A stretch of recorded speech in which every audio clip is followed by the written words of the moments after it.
માં, મને માફ કરો માં, મને માફ કરો. હું જાણું છું કે મારાથી ભૂલ થઈ ગઈ. મારાથી ભૂલ થઈ ગઈ કે મેં અખાડામાં લડાઈ કરી.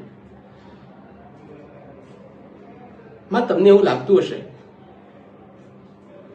કે એણે આખા ગામની વચ્ચે મને લલકાર્યો એટલે મેં યુદ્ધ કર્યું, પણ ના માના, એવું નથી. એણે આખા ગામની વચ્ચે મને કહ્યું કે તારી માનો દીકરો હોય તો મારી સાથે લડાઈ કર. જંદારીમાં કેટલું જોર છે એ ખબર પડી જશે. અને માં, એ મારાથી સહન ના થયું. તમારા વિશે ઉતરતું બોલે એ મારાથી સહન નહીં થાય. અને એટલે જ મેં એના માણસોને ચિત્ત કર્યા અને ભેરુનાથને પણ માર્યો.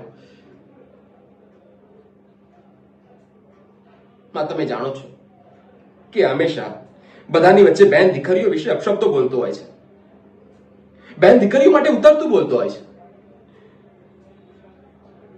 અને તમે જાણો છો કે મને કારણ વગર ક્યારેય ગુસ્સો નથી આવતો. પણ જ્યારે વાત માં દીકરીની આવે છે ત્યારે મારાથી સહન નથી થતું ને એટલે મારે એને પરછો આપવો પડ્યો.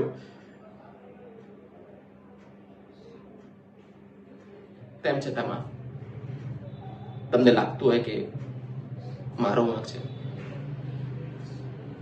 તો તમે જે પણ સજા આપશો એ મને મંજૂર છે. તમારો રુદ્રદત્ત તમારી સામે ઉભો છે.